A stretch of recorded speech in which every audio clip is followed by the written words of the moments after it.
All right, the purpose of this video is to show you how to do Unit 2, Activity 1, Assignment 3, I believe, and that's putting together a balance sheet for the first time. So what I'm going to do is just kind of show you how to do the basics, where stuff goes, and then along the way, I'll try to make some notes about, how to do this in Excel and those sorts of things. So hopefully this is helpful for you as you're trying to put together your balance sheet. So right now we're on the Unit 2 Activity 1 assignment page. So I'm just going to scroll down past Assignment 1 and 2. Hopefully you've got Assignment 2 done. And now you're on to Assignment 3.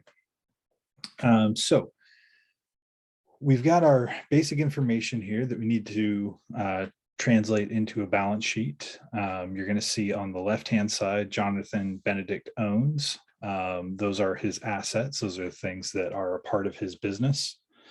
And then on the right side, you're going to see Jonathan Benedict owes, which is his liabilities, the things that he owes to other people. The other pertinent information that we have is up there at the top. We're preparing this balance sheet as of December 31st, 2000 and something. And the name of Jonathan Benedict's business is Vatican Shop of Gifts. So all of that is relevant to what we're doing here. The other resource that I wanted to show you that could help you put this thing together is on the content page of this unit activity. So if you click back and click the content button, I've already got it loaded in another tab, so I'm going to use the tab, but to get there, you can just click the content button and it'll take you to this page here. And so this has all sorts of information about a balance sheet and what goes on there and things about assets and owner's equity and liabilities and all that sort of stuff. So hopefully you've had the chance to read over that. If you haven't yet, that's a good thing to do so that you understand what these terms are and you get a little refresher about what the basic accounting equation is: assets equals liability plus owner's equity. All of those things are important going forward in the course, so you want to make sure that you remember those. But what I wanted to draw your attention to is this little balance sheet here, and this is an example balance sheet. And so this is really going to be helpful to you when you're trying to put yours together for our assignment. So I would definitely keep this open in another tab so you can kind of reference it and see where the different things go. So with that in mind, we'll jump into Excel and we will start creating this balance sheet. I don't anticipate doing the whole thing, but I think what I'll try to do is just point out the most important aspects of it. So let's see. I've got an open Excel sheet here, and I'm just going to drag over my web page here so I can see my Excel sheet.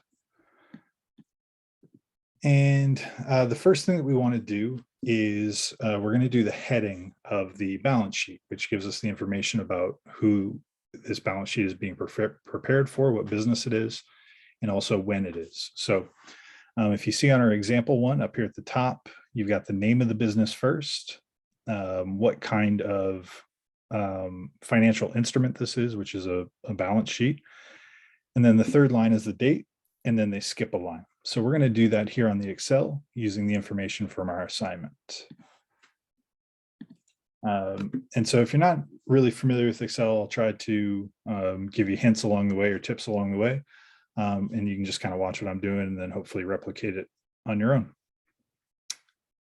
All right, so the name, as I said, of this business is the Vatican Shop of Gifts. So that goes in our first cell up top.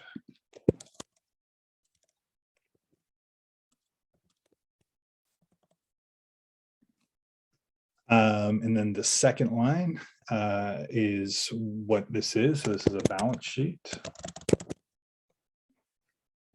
And then our third line is our date. So as I said earlier, December 31st, 2000 something.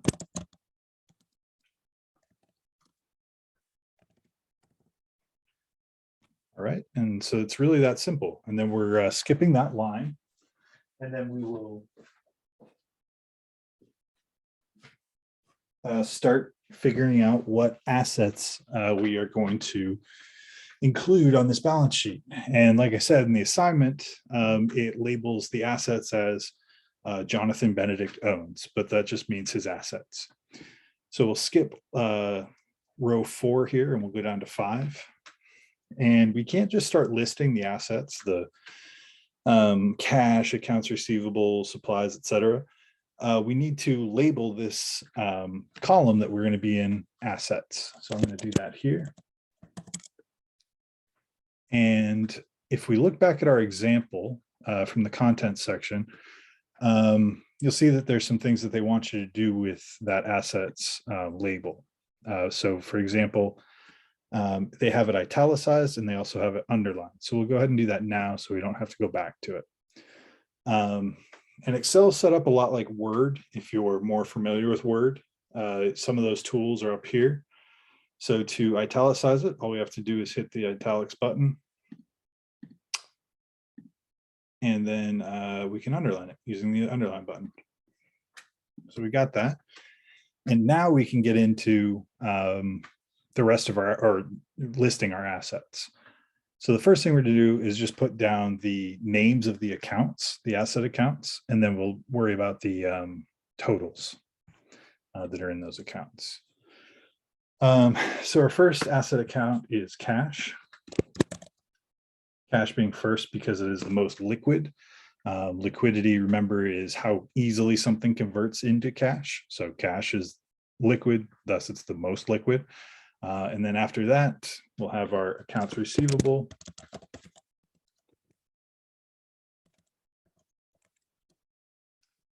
And you'll see that there are 2 accounts receivable. So the way that I'm going to do it is I'm just going to list both of those accounts receivables under our accounts receivable. And these are just our clients or people who owe us money. So we have R. Gregory. And we have P. Stanley. And so both of those people owe us money. In order to show that those are kind of part of the accounts receivable list, I'm just going to indent that. And so the way you can do that on Excel is, I got to expand my window to get there. There's this little button here, and this will indent whatever's in the cell over to the right. And then the one next to it indents it to the left or decreases the indent. So for us, we're going to use this one. And then we're also going to do that for P. Stanley. And that just sets it apart from the rest of the list so that we know that that's technically an accounts receivable. Okay, so we've got those. Next, we have our supplies, our furniture, equipment, our automobiles. All right, so talking about liquidity, as we get lower on that list of assets, you'll realize that those are kind of like more valuable items and also items that a business probably wouldn't sell very quickly or very readily because they're important to the business, right? So if you have office equipment like a copier or computers or printers or whatever, you're probably not going to be selling those if you're planning to stay in business, right? You need those to keep the business going. So those aren't very liquid assets. So that's the reason they're toward the end of the asset list there. All right, so we've got all our assets listed. Now the question is, what do we do with those? Well, we need to put in the amounts that are listed with them. So I'm going to put those in.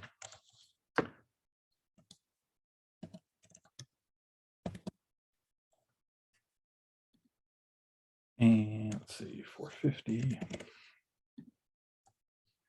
Actually, I made a mistake there. I should put this 450 with the R. Gregory, not on the accounts receivable. The accounts receivable is just like a little category within our assets. So I don't want to have the amount next to that one. And then the next one is 1,860. The next one is 1,000. Next one is 10,300. 20,000 and 37,800. Okay, so we got our amounts in. And what you're going to see when you look at our example is that the very first thing in your asset list is going to have the $sign, and then none of the rest of them are until you get down to the total assets. So I'm going to put a $sign on the very first one, and that basically denotes that all of these are going to be in the dollar monetary unit. And then we don't need to put it on the rest of them because it's, I guess, considered redundant.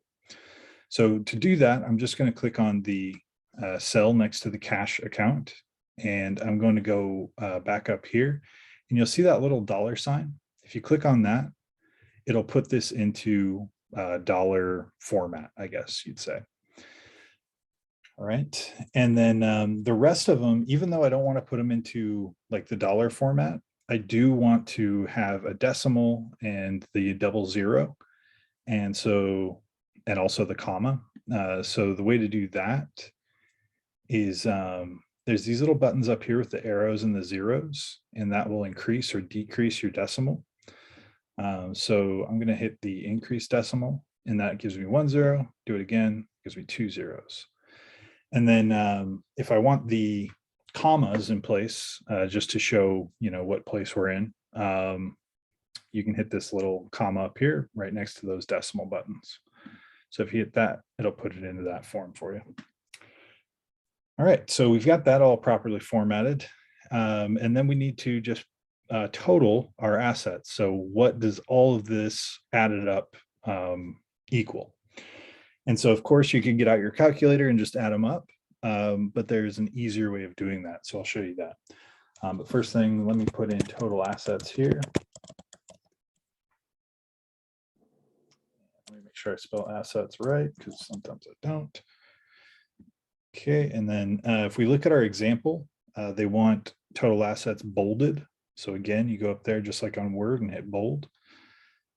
And then over here, to get our total, like I said, you could calculate it, but there's an easier and faster way, which is to use the what's called the auto sum button. So I got to expand my window here to find it. So what you do is you're going to highlight our whole column of numbers here, plus the empty cell where we want the total to go. So to do that, you just click and drag all the way down and then let go. And then you can come up here and there's this kind of a like backwards E button. It's called the sigma in the Greek alphabet. And this is the auto sum button. And so what this will do is just automatically add everything up for you. So you click that and it'll put the total there. And what you're seeing is a little bit of a problem.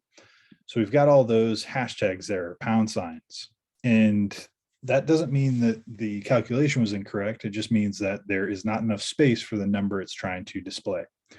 So all you have to do is go up to your columns, and the little border line between the columns, when you put your cursor over it, will show that little like double arrow sign. If you click and drag that over, it'll give you some more space. So you can make the column huge if you wanted to, but we obviously don't want to do that. We just want to make it big enough to display our numbers.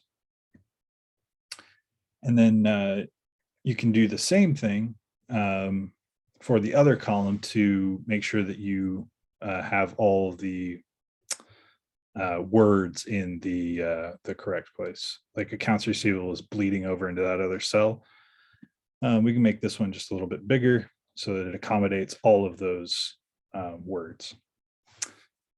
All right, so that's good. We've got our total asset column done. There's just one last thing to do.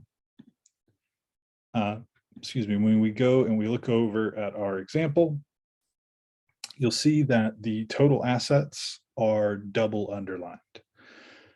So we're going to highlight the cell with our total in it, our total assets, and we're going to do a double underline, which we go to the underline button and you'll see that little downward arrow. You click on that and it'll give you the option for underline or double underline. We want to do double underline in this scenario since this is a total. So we got that, and there you go. That's what it looks like. And then we're going to move on to our liabilities section. So I'm going to take this C column, and just like I showed you before that you can make it bigger, you can also make it smaller. So I'm just going to make that smaller, and it's going to act like a little border between our assets and our liabilities and owner's equity sections of our balance sheet. Just makes it look a little bit better. I don't know that it's like mandatory, but like I said, I think it looks better. Okay, so in the D column there, I'm just going to highlight the cell that is parallel to assets. And this time I'm going to put liabilities in there. Right.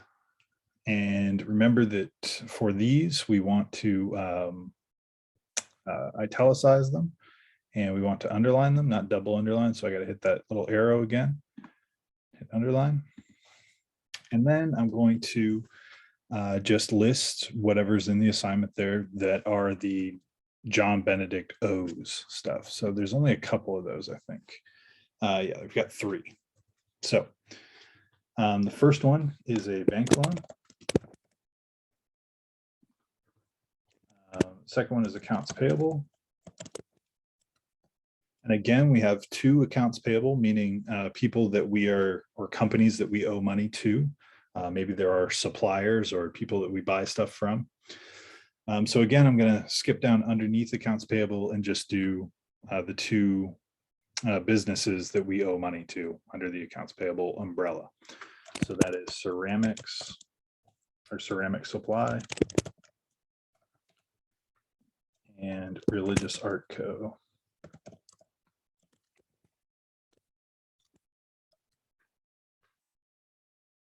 And again, I just want to indent those so that we know that they're part of a larger umbrella of accounts payable, not accounts payable. And then that's it. One note on the liabilities is they are listed in order of when they are to be paid. So a bank loan, you typically would be paying, once a month probably. And then your accounts payable, it depends. Maybe in this scenario, you don't pay them once a month. Maybe you pay them every 2 months, 3 months, 6 months, who knows? But in this case, apparently, you don't pay these people before your bank loan. So anyway, it's in order of payment. So that's how you know how to list them or what order to put them in. All right, so now we're just going to put in our amounts. So again, I'm just going to do that as quickly as I can. So 19,000, and then this one is 900, and then this one is 2900. All right, and again, I just want to make that into a dollar amount.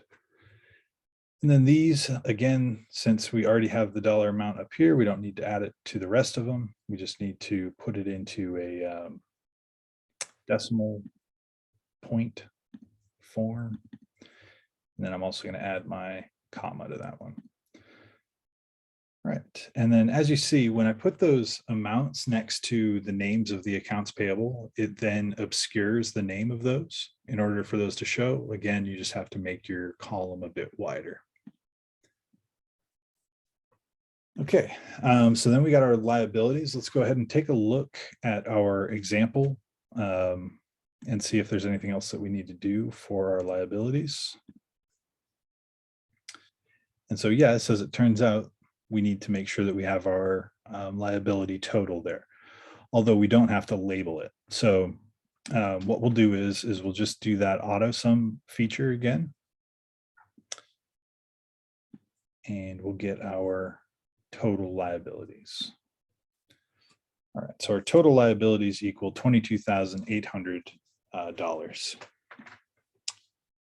right, so we're almost home, and I guess I misspoke. I guess I will do this whole thing because there are, I guess, important things to know all the way along. So I will go ahead and do that.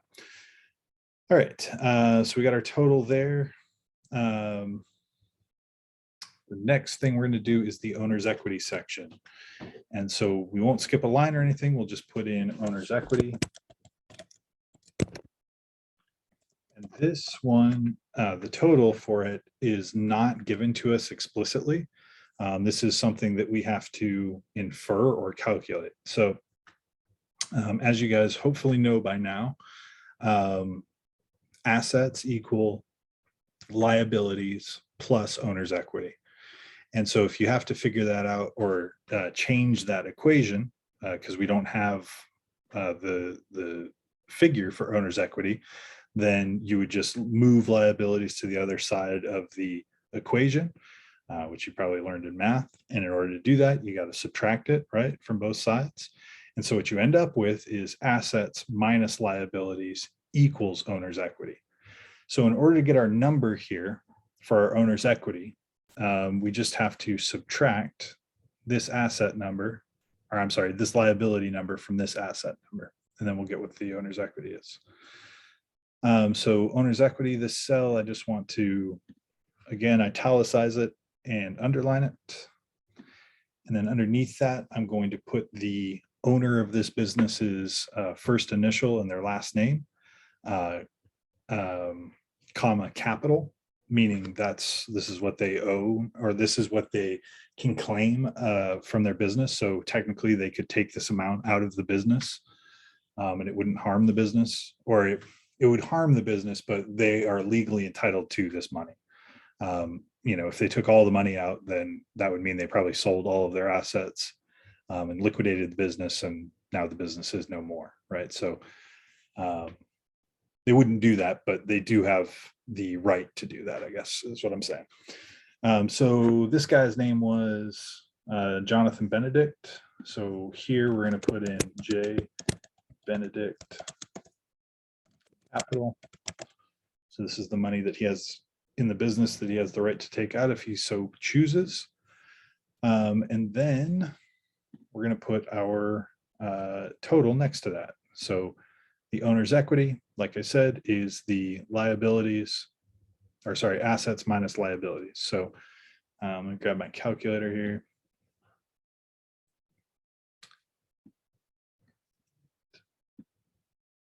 There we go. All right, so 73,976.35 minus 22,800. And so that equals $51,176.35. So I'm going to copy that and I'm going to put that in here. And so that is the owner's equity. And I'm just going to make sure that we've got the comma in there just to follow the same as everything else. All right, and then we are almost done. We just have one last piece to do, which is the total liabilities and owner's equity. And the reason that we need to do this is right there in the name of the balance sheet. So ideally, or not even ideally, this is what you want to happen. Once you've put all these numbers in, you need both sides of the balance sheet to balance. So you need the assets to balance with the liabilities and the owner's equity. And so we want to figure out what the total liabilities and owner's equity is to make sure that it matches this number right here, the total assets number. So I'm just going to label this.